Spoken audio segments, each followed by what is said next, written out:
Thanks for tuning in for CU Boulder's Office of Admissions' first ever grad-specific Instagram Live event. My name is Patrick Moore.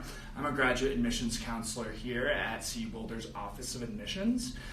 So this evening, our panelists are myself, my colleague Gabriel Sanchez, and current graduate student Nicolette Guerrero. We're here to answer your questions about the graduate application and the graduate student experience at CU Boulder. So I'm going to let our panelists introduce themselves, and then we'll move on to some FAQs. Hi, future grad buffs. I'm Gabe, and I'm a graduate admissions counselor here at CU Boulder. Hi, I'm Nicolette, and I'm a current grad student here studying accounting. And we want to make sure all of your questions are answered, especially if you have any about the application process. So we will begin by answering some frequently asked questions, and then we'll transition into all of your pre-submitted questions that you all submitted to us in the last week or so. In our remaining time, we'll open the floor up to you to post questions to us in the comment box below so we can answer them in real time, and we'll try to get to as many of these as possible. So we'll kick off with some questions about graduate admissions first, and then we'll hear some questions about graduate student life here at CU Boulder. So Gabe and I will start by addressing some frequently asked questions pertaining to graduate admissions. So why don't you start us off, Gabe? Okay, so a big question we get asked is, what are the admissions requirements needed to get into a graduate program at our university? And so this is a bit of a difficult question to answer, only because each department has similar categories of admissions requirements, i.e. their personal statement, letters of recommendation, etc. But they may differ in the exact content of those requirements and the scores that they'd like to see. An example would be that one department may require 3 letters of graduation while another one requires 4. But here are the general categories that most departments will require. Obviously, the application and paying the application fee, a resume or CV, unofficial transcripts. So we use unofficial transcripts for the admissions process, and we only need the official ones once you are accepted. GRE or English proficiency exam scores, if that's needed by your department. A personal statement. It's also known as a statement of purpose or a letter of intent sometimes. And letters of recommendation. During the application phase, you just list your recommenders with their email addresses, and our school actually sends them an invite to do it directly with us. And then some programs require other materials like auditions, academic writing samples, maybe a portfolio. So you'll have to check your specific department to figure out whether they need those things or not. So another very common question for us is the GRE required, and if so, what is the minimum score I need to meet to be admitted? So there's no university-wide GRE requirement. The GRE is required by many of our programs here, but not all of them. So it's really important that you check your program's specific application requirements on their website, where they'll list whether they're going to require the GRE or not. Programs also differ in what scores they're going to require. So I would say that most of our programs don't have minimum scores, and that's usually because instead of requiring a minimum, they're evaluating your scores within the context of the whole application, so alongside your other materials.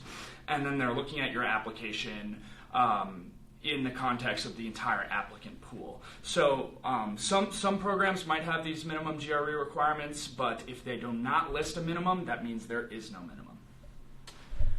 Okay, so another big question is, are there scholarships or other types of funding available? So the biggest source of funding and most common source of funding for students is assistantships, whether that be a teaching or research assistantship. And you can think about that as basically being hired to do a job, which usually is a 50% appointment up to 20 hours a week, either assisting a professor to teach a course or becoming a research assistant for a primary investigator here at the university. As far as scholarships are concerned, there are scholarships available, but most of them are available once you're actually in the program. Because a lot of them are merit-based, and so you need to basically have at least a semester in. If there are other ones available, the department will let you know, or the graduate school will let you know. So we're often asked about deadlines. So when's the deadline to apply? Are there spring acceptances? Is it fall only? So deadlines vary by department. We don't have a single deadline for graduate admissions. You can find a list of deadlines on the deadline page of our graduate school website, which we can include in a follow-up email for all of you. Some programs accept students for only one semester, so many programs will only admit students in the fall just because of the way the academic year is structured. It's just not feasible for them to admit in the spring. A couple programs do have spring admissions, but it's always good to just double check and make sure. Most of our fall deadlines are between December 1st and January 30th, so we've passed our first deadline, and the next couple will be coming up in the next month or so. Can I submit my application or other materials after the deadline? You cannot submit an application after the deadline. The application will actually prevent you from doing that if your department or your program of interest deadline has already passed. There are a few things, though, that you can submit after the deadline if you've already submitted the application. So the most common of which are the letters of recommendation that come in after you've listed those recommenders with their email addresses, as well as official scores for things like GRE and the English proficiency exams. Those, one more thing before. Those can be submitted up to 2 weeks after the deadline. So another really frequently asked question is, I'm an undergraduate student graduating with my bachelor's degree in May, but the deadline to apply to this program for fall is in December. Can I still apply? The answer to that is yes. We have a lot of students apply to our program who haven't actually finished their undergrad degrees. They're maybe in the final fall semester, but still have another spring semester. That's really why we only ask for unofficial transcripts at the time of application, because we understand that a lot of students are still in classes that are in progress and haven't had all their grades posted. So we'll expect an official transcript closer to the start of the program so we can get a more complete picture. But yes, you can absolutely apply if you're going to be graduating in the spring and want to start that following fall. Okay, do I need a master's degree in order to enter a PhD program? So not necessarily, actually. There's a few programs that require a master's degree, so what you want to do for your program is to look at the eligibility requirements. But for most programs, you actually don't need a master's degree to get into it. What they would really like to see, though, in that instance is that you've had some sort of research experience, which normally you would get in a master's program. And so if you can get that at your undergrad, during your undergrad time, that would be great. Or if you can even volunteer afterwards at any place that's doing sort of the research in the area that you want to do, that actually is highly valued by departments here when considering admissions decisions. Okay, so next up we're going to hear from Nicolette, who is a graduate student in the MS Taxation program here in the Leeds School of Business. And she's going to go through a couple of the FAQs that she hears. She leads a lot of our graduate campus tours, so hers are going to be a little more focused on the student experience here at CU Boulder. Hi guys. So the first question I have a lot is, why did you decide to pursue your graduate studies at CU Boulder instead of another institution? For me, I really love the teachers and opportunities in my program. I think that the small class sizes really allow me to have a really close relationship with my teachers that I can utilize later in my career. And then additionally, my teachers are really knowledgeable and respected in the accounting community through their research and published works. And then outside of the classroom, I also really like the Boulder community because of the outdoor activities. We're about a 15-minute walk from campus to go hiking on Flatirons. And we're also really close to skiing, which I love to do in the winter because of the proximity. Another one I get a lot is, what does a day in the life of a graduate student at CU look like? So for me, I usually wake up, try to get prepared for class, whether that be like get my homework organized, things like that. Of course, attend classes. I also usually go to one of the libraries, or depending on my mood, maybe I'll go to a coffee shop off campus. We have a ton of libraries here, so sometimes I frequent the Law Library or Norland Library, which is our main campus library. Other than that, I'm also a teaching assistant, so I'll help my students grade tests. I will also host office hours and things like that. And then outside of school, I also like to, like I said, go skiing, participate in outdoor activities. And then we also have a great gym if you have some free time, so that's always fun to go. let off some stress from the grad school life. Third, another question, where do grad students usually find housing, on campus or off? So I have friends in both on-campus housing and off-campus. The on-campus housing there's a priority list for married students and families, and then after that there's a list that you sign up for and you kind of wait through the list. So I have some friends that got in that way. They really like it. It's a little bit outside of the regular campus hustle and bustle, but there is a bus that runs regularly, so you're able to get to class on cold days without walking or biking. And then I've always lived off campus, so we have a resource called Ralphie's List, which is a place where you can use your CU credentials to log in and then find roommates or housing. So that's how I found my roommates in my house, and I was really successful in that. It was pretty easy. Other than that, I know that there are also single apartments and things like that that are either really close, a walking distance from campus, and there are also some people that like to commute and drive to campus every day, so there are a lot of options in finding housing in Boulder. Another one I get a lot is, how have you become involved on campus or in the broader Boulder community? Are there any clubs or other organizations for grad students? So personally, I'm very heavily involved in the business school, so I work in mentorship programs. I've been both the mentor and the mentee. I also do TA work, like I mentioned, and then there are also some accounting clubs that I'm part of. In the greater CU experience, we also have the graduate school student government, and so that's a great way to get involved, meet other grad students, and just kind of hear what CU as a school is doing in terms of graduate student life. And then around the Boulder area, there are a ton of community groups to join and a ton of activities to do. For example, there are a bunch of places to see concerts. Like I mentioned, there are a lot of outdoor activities, and recently what I've started getting into is kind of the art community. So there are a lot of art exhibitions and things like that. I'm taking a ceramics class right now, so it was really cool to kind of see another side of Boulder I wasn't familiar with, and I'm sure there are a billion other clubs that I'm not sure of here, but you can always find a group of people to hang out with. All right, thanks, Nicolette. So we're going to move on to the questions that were submitted in advance. Nicolette has her first final next Monday, and then several other finals after that. So we are going to go let her study, and Gabe and I will answer your pre-submitted questions, since most of them are admissions related. So just before we go to those, we might skip or skim over some questions that we kind of addressed in those FAQs. So if we don't answer your question, it's because we believe we already answered that, and we will follow up with everyone personally as well. So I'll start off with our first pre-submitted question. What is the average duration in which students complete the 30 hours of required coursework for the PhD? And then what is the fastest possible time to complete it? So typically, so just for all of you out there, a PhD program typically consists of 30 course hours and then 30 dissertation or research hours. So it's kind of split between coursework and research.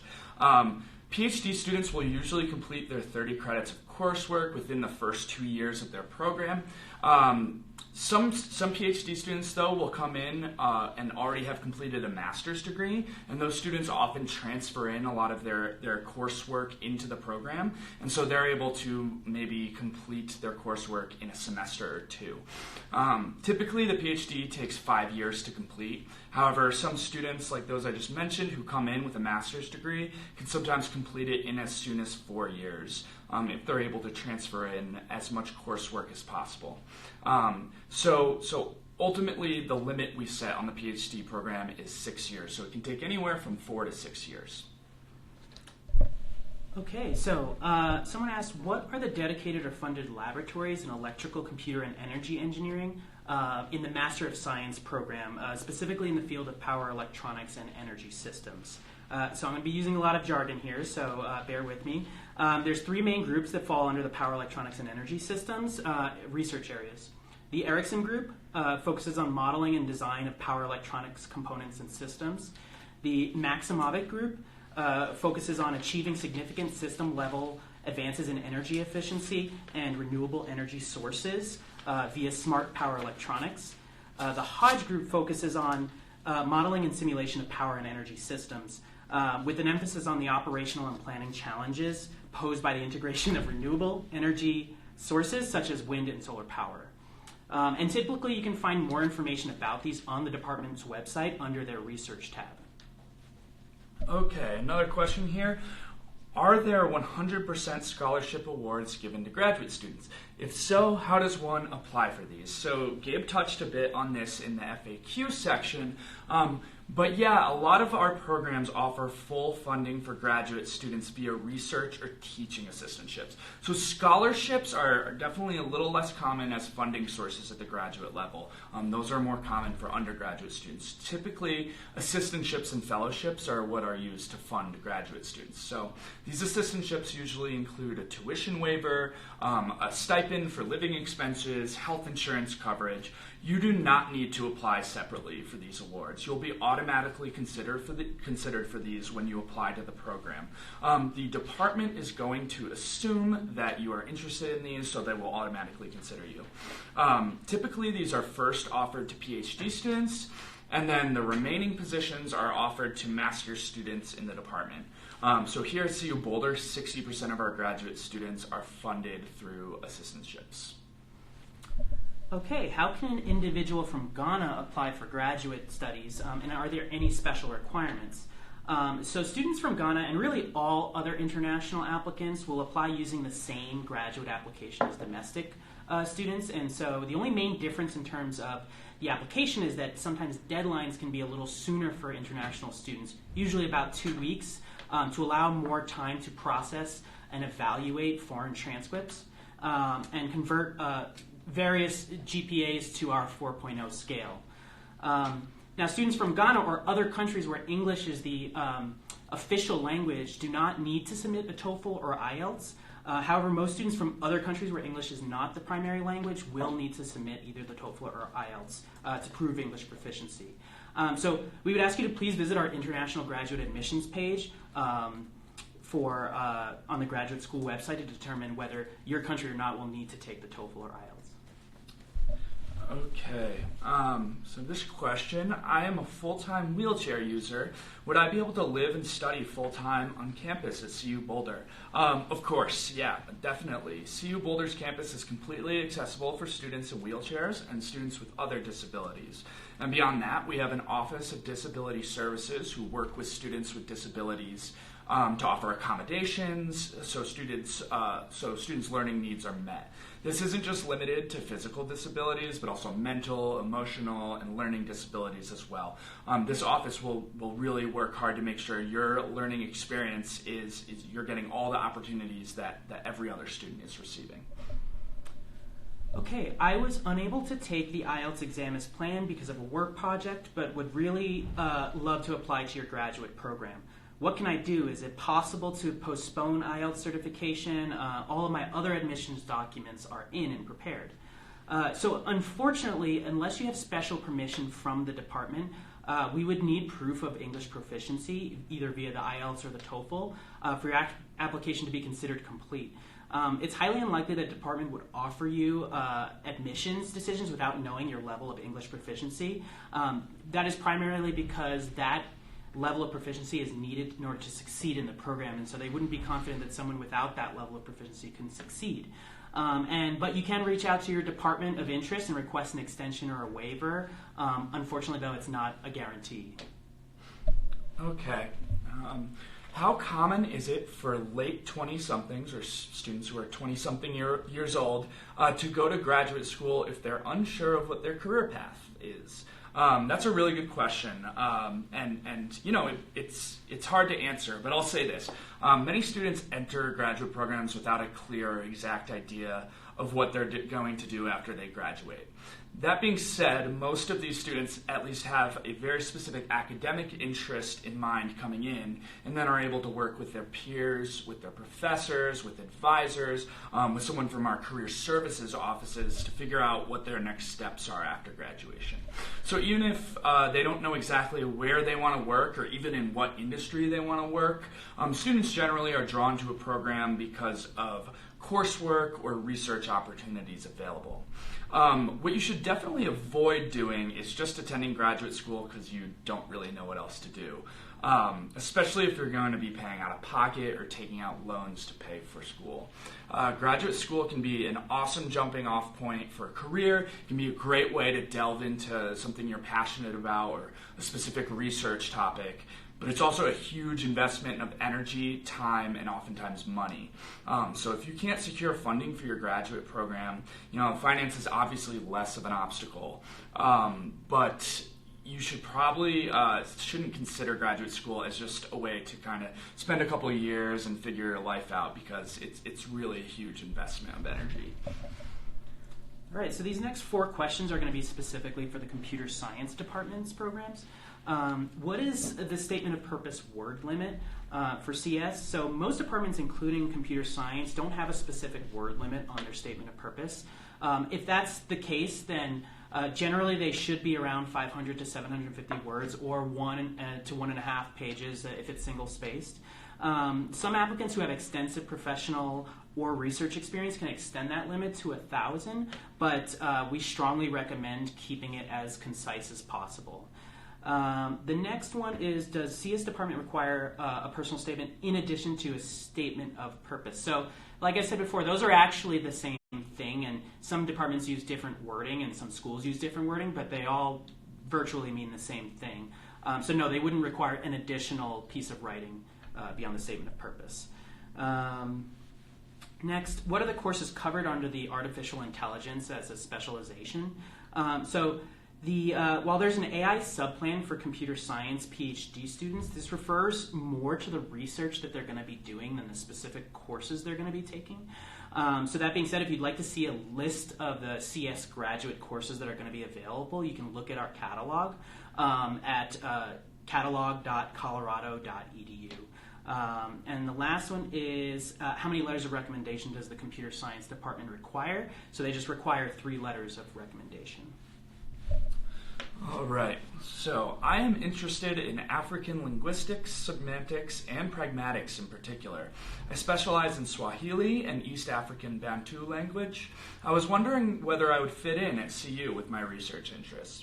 So Professor Zygmunt Frazinger in the Department of Linguistics lists semantics and African languages as research interests, so he might be able to support you in your research. There are no specific courses listed for African linguistics, but we have a number of courses for semantics and pragmatics, as well as a number of different kind of regionally or population-specific linguistics courses, such as indigenous linguistics.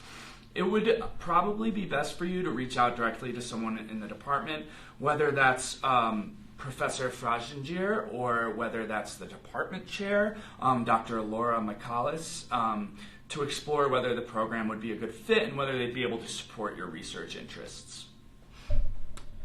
So these next 3 questions are actually going to be for the speech, language, and hearing sciences program.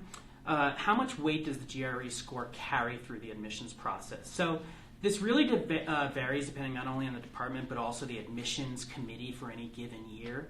However, typically your GRE scores are going to be evaluated in the context of your entire application. And so alongside with your GPA, your coursework, letters of recommendation, etc. So it's no more or less important than any other part of your application. They are reviewed holistically. One thing it can be really helpful with is if you have slightly lower than desired GPA, if you have a higher than desired GRE score, that can really help in your admissions process. The next question is there a virtual tour of the audiology clinic available or to prospective students? So I don't believe that there is a virtual tour available for the audiology clinic. However, you can learn more about the clinic on the SLHS department page or contact the graduate advisor, Alexandra Roberts, to schedule a tour or to learn more about the clinic itself. So the last question is, do prospective doctor and audiology students need observation hours before they are able to turn in their application? So they do not require observation hours for admission. However, having observation hours and or research experience can make an applicant more competitive. Okay, and then we have kind of 2 related questions here, so I'll read through both of those and then answer. I need to update my application after the application deadlines. What steps do I take to do this? And then who is the best point of contact if in the event that I want to update my application? So the best point of contact for adding things to your application will be our grad processing team at gradprocessing@colorado.edu. At some point, however, you're not going to be able to update the application because the department has started reviewing your application and making decisions. So typically, you should really plan on having all your finalized materials submitted within 2 weeks after the deadline. Okay, so in the academic history section of the application, if we do not have the course number, will it be fine to complete the application without it? So most programs only require you to list the institution you went to and the degree and date, degree received and the dates that you went there. If they do require specific courses, sometimes they do that for prerequisite purposes, and either your country or your institution doesn't use course numbers, just list the title of the course, the professor that you had, and the grade you received. The next question is, can you elaborate on, please list any honor societies or learned professional societies of which you are a member. So honor societies are really organizations that recognize academic excellence at your institution or nationally. So listing them is just a way of saying that you were sort of part of something that exceeded merely taking your courses that were necessary for your degree. And then the learned professional societies are very similar except for professional-based programs and not academic ones. Okay. So our next question is, I've been out of school for a while and I don't quite have enough credentials to apply for a master's program.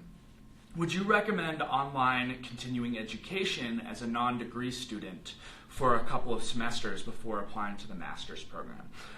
Yes, I think this is a really good idea if you don't quite meet the requirements, whether that's the prerequisites, GPA requirements, maybe you don't have all the materials you need. By taking courses as a non-degree student, you can boost your GPA, you can get letters of recommendation from the professors who teach those courses, and really if you're taking graduate level courses, you're generally getting a better feel for graduate education in that field. If you take grad level courses, you can transfer up to 9 of these credits into a master's program if they're approved by the department too. So those credits could actually end up going towards your degree if they're in a related field and they're approved. So I am applying to the Master of Science in Computer Science, and it requires to fill additional coursework in for hardware, software, and theory. I'm not quite sure if the courses like linear algebra and statistics belong to any of these, and also do I need to fill out the course numbers? So do I need to fill out the course numbers for my institution, or do I need to fill them out as if I had taken them at CU Boulder? So linear algebra and statistics belong to actually the upper division mathematics courses, part of the requirement. So that is a separate prerequisite requirement than hardware, software, and theory. So they won't count towards those 3. When you take those courses, though, you should write the course number for your institution, not CU Boulder's CU Boulder. All right. So if students apply to a PhD program, is it up to the department to determine whether or not that student is a better fit for a master's program instead? So this varies a bit based on the department.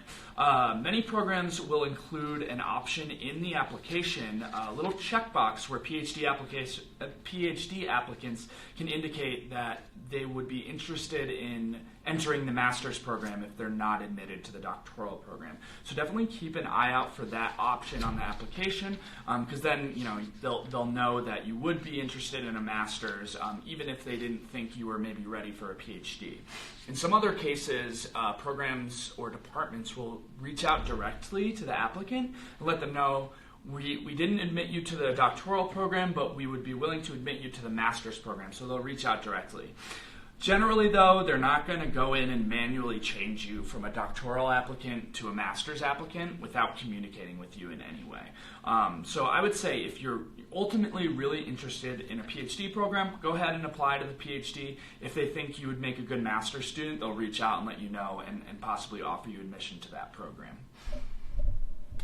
Okay, so are application deadlines set in stone? Do I have zero chance of being accepted if I apply slightly after the deadline? I think the music one was due December 1st, but not all of my pre-screening materials were ready yet. So the application deadlines, for the most part, are set in stone. Like I said earlier, if you try to apply, if you try to apply after the deadline, the application itself may prevent you from doing so. What we would encourage you to do is to apply for the next term available, or keep an eye out, because on very rare occasions the departments do extend the deadlines, or contact the department to see if maybe in your particular circumstance they're willing to extend the deadline. But again, that's not a guarantee, so I wouldn't bank on it if I was you. Okay, here's a question about transcripts. Since my undergraduate university isn't responding to my mail about my official transcripts, can I bring a hard copy over to Colorado myself after being admitted for graduate studies? I would say yes, as long as you've included an unofficial copy in your application. We do not need an official copy for the application process. We will need an official copy if you're admitted.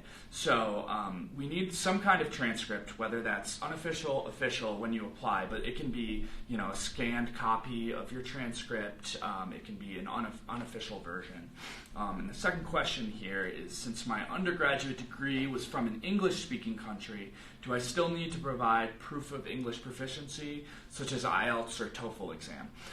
So typically, if you're from a country where English is an official language, or if you've studied at a university in such a country within the past 2 years, then you don't need to provide proof of proficiency. However, we evaluate English proficiency on a case-by-case basis here. So I would really strongly encourage you to reach out to our international team at intlgrad@colorado.edu. It's listed right up there. You can explain your situation, your citizenship and schooling, and they can let you know whether you're going to need the IELTS or the TOEFL exam.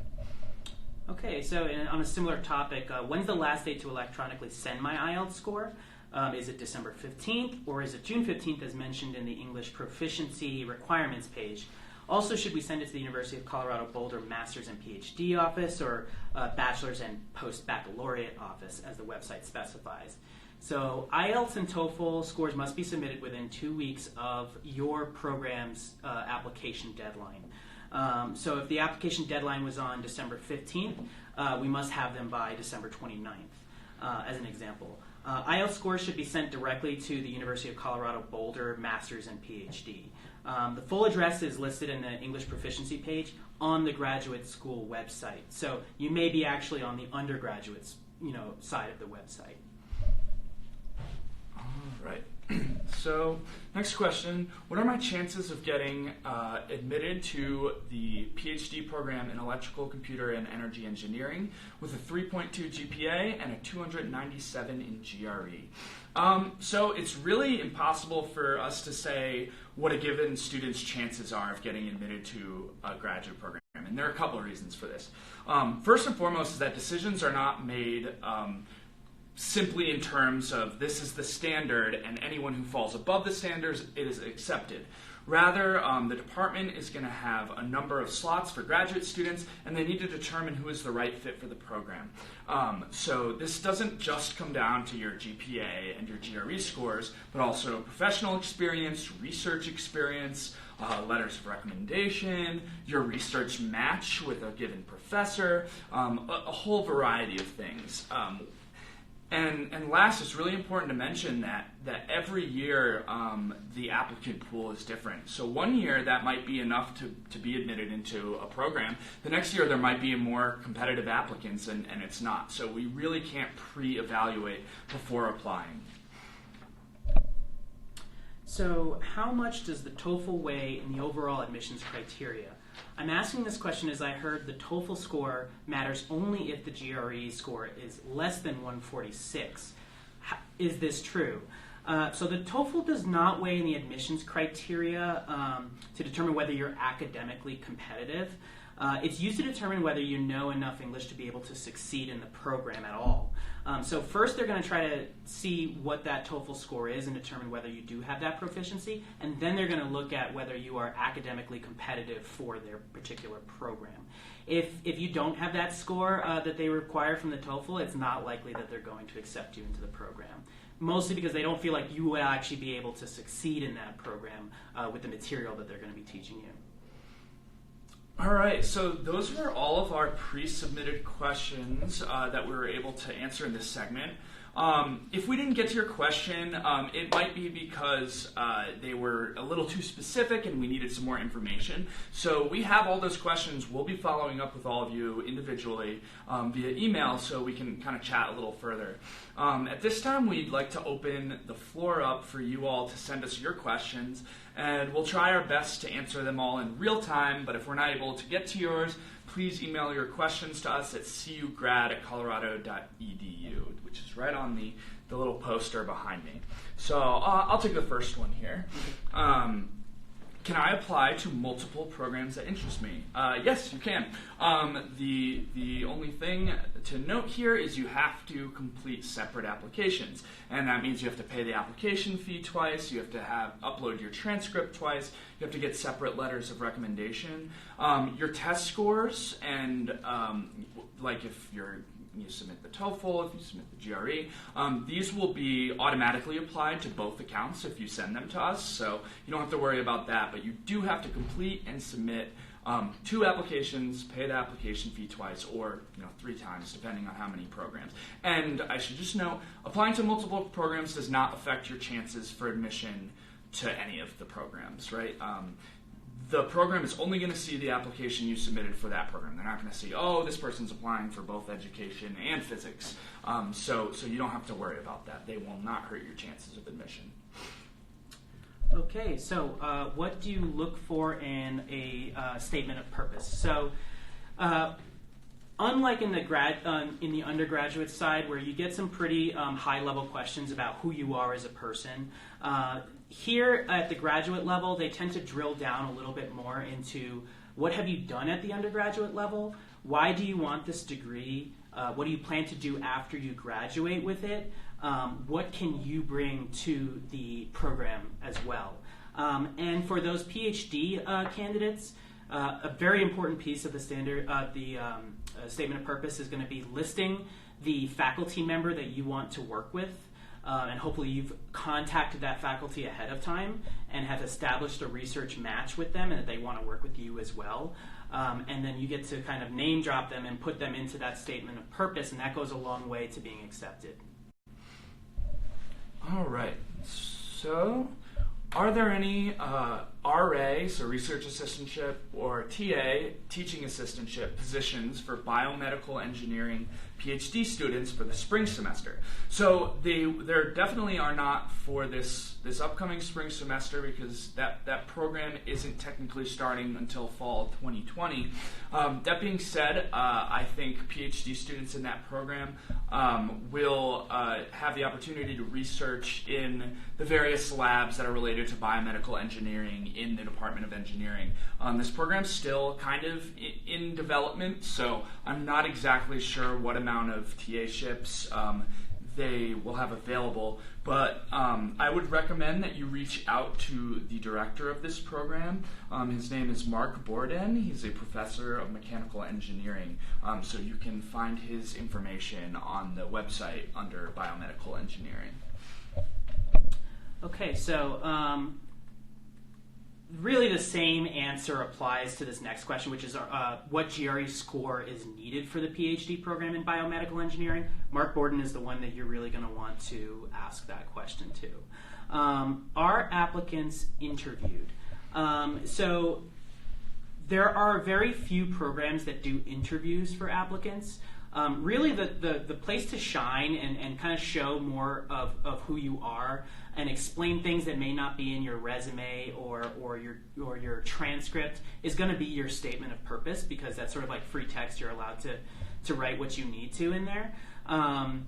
But there's a few programs that that do auditions, like in the music program. The Masters of the Environment does interviews for all applicants, but the majority of programs do not do interviews for applicants. Okay, I was interested in working with NIST, maybe with a professor from there. How does that work? So for those of you who don't know, the NIST stands for the National Institute of Standards for Technology. This is a federal kind of research group for technology use, and we have one of these labs located in Boulder. So there's a lot of collaboration between the NIST and CU Boulder, and so a lot of our professors do research alongside NIST researchers, or maybe professors even work in their facilities. So basically, the best way to do this is, start identifying researchers in the department who have listed work with the NIST. This should be available. All of our professors list their kind of publications, their CVs, their profiles, so you can usually find that information online. Alternatively, the NIST might offer some kind of research assistantship for graduate students for a semester. So definitely take a look at their website. They would post that on their career opportunities page. So it's really just making sure you're connecting with the right professor, either here or just keeping an eye out for any opportunities on the NIST website. Okay, so these next two questions are sort of complement each other, so I'll ask them sort of both and answer them both. How long does it take to receive feedback on an application after submission? And when are master's application decisions made? I'm assuming by feedback you mean the decision about your application. That is very hard to say because each department does their own review, and it depends on a lot of factors. It depends on how many applicants they had that year, how much funding do they have. Typically, they know very quickly who they really want and who they really don't want. And actually, most of us fit somewhere in the middle of that bell curve. And so it can actually take quite long to receive a decision from a department because what they're doing is evaluating usually hundreds of applicants, and then they're putting them in for funding packages through the university to see what they can get, and all that takes time because those are other sort of deadlines and timelines that they have to fall under. And so generally we see it around late February all the way until April, beginning of April, that most departments kind of fall under there when you start receiving the decisions. You will get a status page, an applicant status page, to see what's going on with your application. Once they make the decision, you'll be notified that a change has been made in your status page, so you just go on there and you'll see the decision right away. And that's usually followed up by an actual letter of acceptance. Yeah, and hopefully. Yes, hopefully. And just to add to that, I really want to emphasize, just because you haven't heard from the department, don't assume that you've been denied admission. A lot of times, that might be the case, but in other instances, they might be trying to find funding for you. They might be having, trying to see if there's any fellowships out there they can offer, any assistantship positions. They might be, you might be like one of they're on like per se a wait list, and they're just waiting to hear back from top applicants. So we really just ask you to be patient. We know that it's an anxious time, so we're just going to ask you to hang in there. So next question: my department was eliminated, and I was let go as a result. Will my being unemployed as a result of being let go harm my application? No, it really shouldn't. I think we would maybe be concerned if we saw really big gaps in employment history and nothing else filling those. But I think, a lot of people take the opportunity if they're laid off or if their organizational changes, take that as an opportunity to say, oh, I've always wanted to get a graduate degree. Why not do it now? So I think we're definitely open to that. You might just mention in your statement of purpose your current circumstances and just let them know.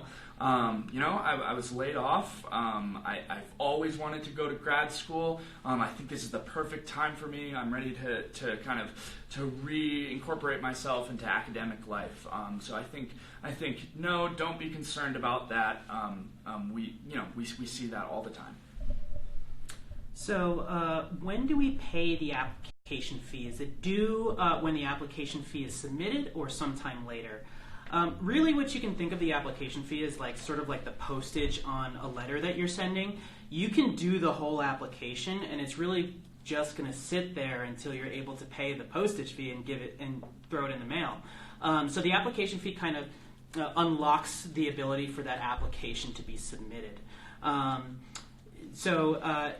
Really, it's due before the application deadline, just so that you can get that application actually submitted. All right. You just answered that. Oh, I submitted my application for physical sciences, and my letters of rec were successfully submitted. I was not permitted to pay the fee. Does this mean my application will not be viewed?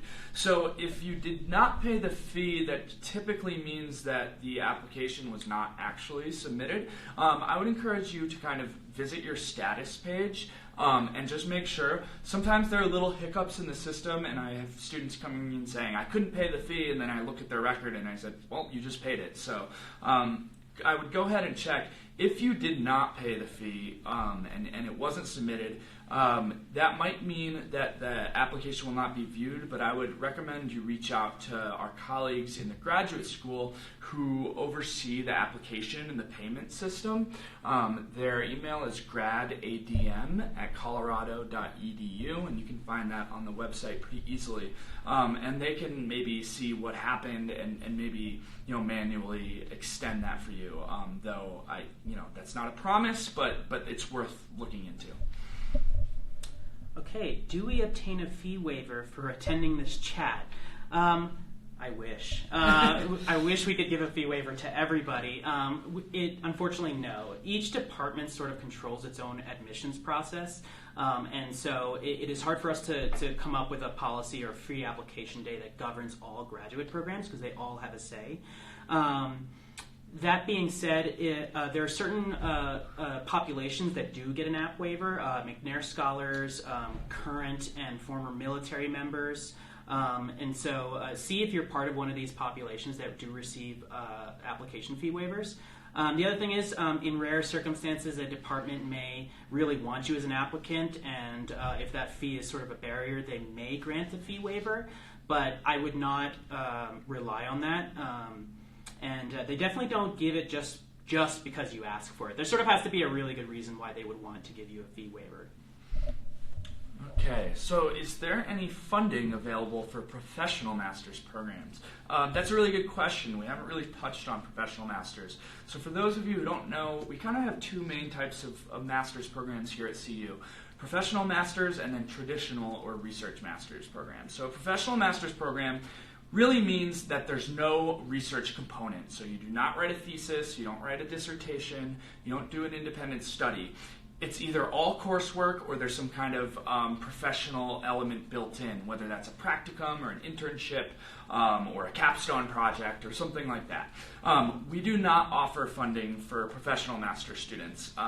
They're really just after funding is given out to PhD students. There's rarely even enough funding to fund the research-based master's students, and really they're going to receive that funding. And when I say funding, I'm referring to the assistantships we talked to earlier. So teaching assistantships, research assistantships. You may be eligible for certain fellowships. You may be eligible for grants and scholarships. I'd encourage you to kind of start doing some research. A lot of these are available outside the university. The grad school offers some of these. You might find some in our Office of Financial Aid. There are other ways to pay for it, but you just kind of got to start doing a little research. It won't be automatically offered to you if you're admitted. Okay, what is preferred, a resume or a CV? For those of you who don't know what a CV is, it just stands for curriculum vitae. It's kind of like a resume, but more for your academic experience. And it would really depend on what kind of program you're applying to and what kind of experience you have. If you are coming straight from undergrad and or you've done a lot of research, that maybe lend itself more to doing a CV than a resume. But if you have a lot of job experience, a lot of industry experience, you may want to do a resume instead. So you may want to check with your department to see, is there one that's more preferable than the other? But I think it largely depends on your personal experience.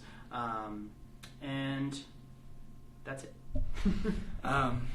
Okay, so when should one expect to hear back from a PhD for interviews? So as Gabe kind of mentioned earlier, it can vary whether or not interviews are even required.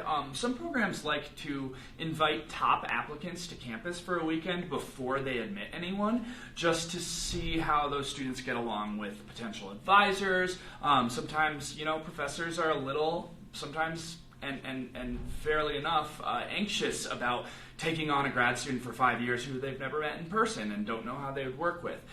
So usually if they're going to be doing this kind of event, those will be held in, probably in March. So you could probably expect to start hearing back about those in February. If they're gonna request an interview, it'll probably be asked for, a little earlier, maybe in February or early March. I want to put a little twist on that. A lot of the departments actually do those events after you've been accepted. So they may accept more students than they have slots for. And so out of that, they want to see who they really want in the program. And it also gives you, the student, a chance to talk to your, maybe primary investigator or other faculty from the department to decide whether you want to really do the confirmation for this program. So it's like that last chance of I want to feel it out before I make that commitment. So can you provide some statistics on international students, i.e. acceptance rates, percentage of international students in attendance? That, again, it really depends on the particular department. We do have many international students in a lot of our programs. What would you say is the overall percentage? I think the overall percentage is something between 15 and 20% of our graduate students are international students here on campus. So a pretty good chunk. As for acceptance rates, those aren't going to be any different than they are for domestic student acceptance rates, right? It varies on the program, you're not going to be. We cannot discriminate based on nationality. So you will be given every chance to be admitted that a domestic student is. If you'd like to follow up with us and ask about a particular program, what those rates are, we could probably do a little bit of research and find those for you.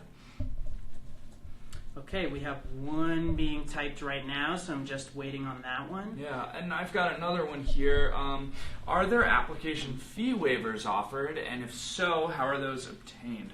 So as Gabe kind of mentioned, there's not a ton of formal application fee waiver programs here on campus. McNair scholars are offered application fee waivers. If you're in Peace Corps or AmeriCorps, you're also offered those waivers.